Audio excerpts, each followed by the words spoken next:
But my short answer is, so what?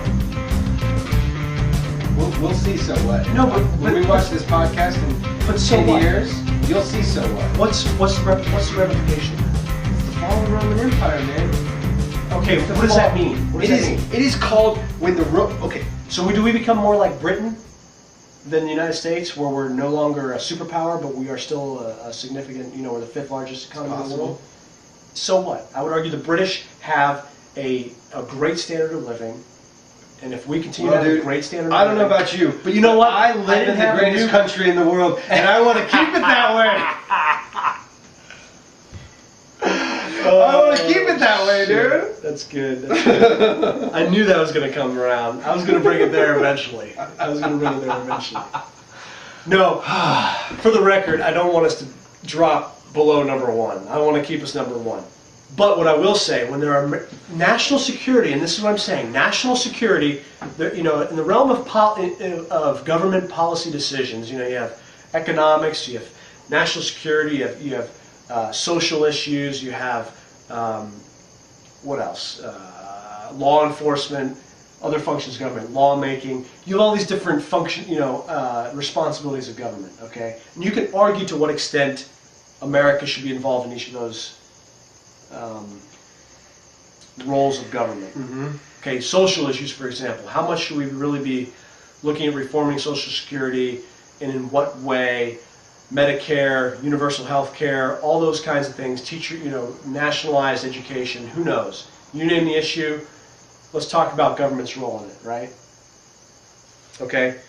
But what the Republicans will say is, on that grand scheme of things, and I would argue that what we're talking about with China is economic. That's the economic level, right? Well, they will say national security is the trump card. You bring national security, that moves to the top automatically.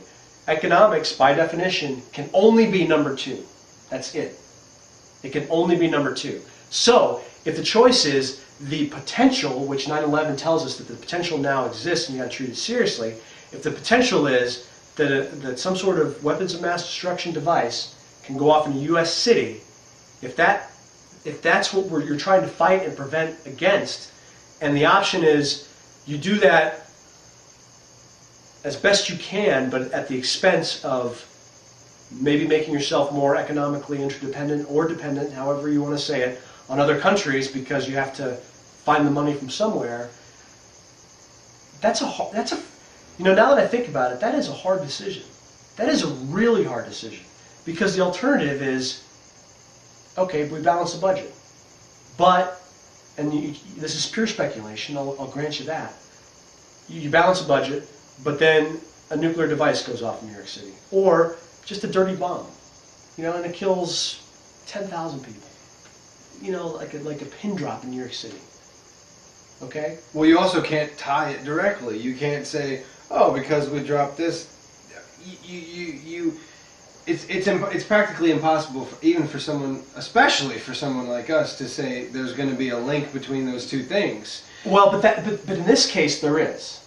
Maybe in the case of Iraq, there is a link, because what you touched upon before is the money for Iraq has to come from somewhere. Yes. Mortgaging ourselves to the Chinese is the quote. Okay, fine. But the ramifications of us either A, not initially invading, okay, we still don't know what's going on. Yeah, so you would argue that by going into Iraq that we've made Al-Qaeda weaker? Yes. I think you're totally wrong. You can't quantify it, though. No, I know, but from what I've read... What have you read? I've read that Al-Qaeda's on the march?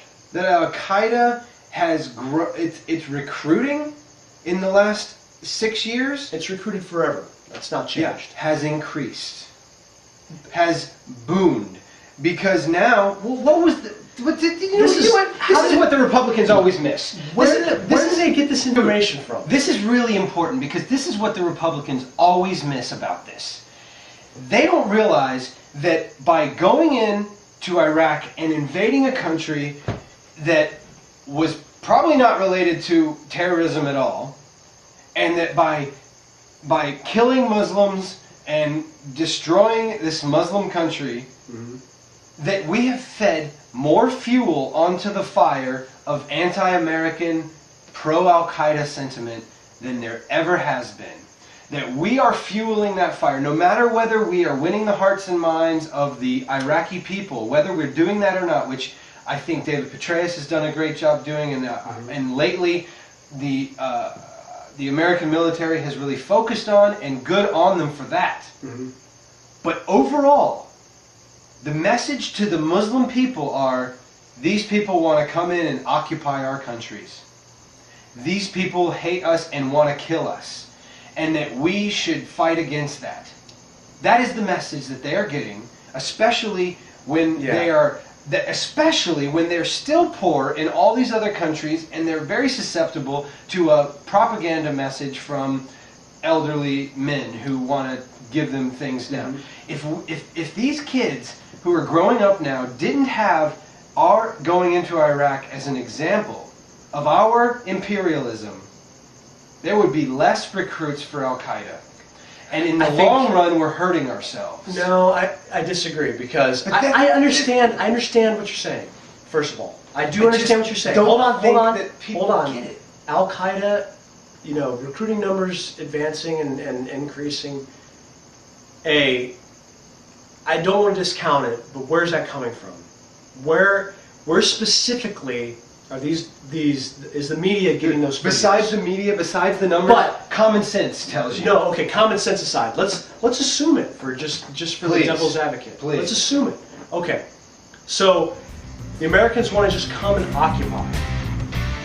Now, I will say that with any kind of campaign like this, you need to, in addition to educate, you need to educate and spread the word and make it transparent.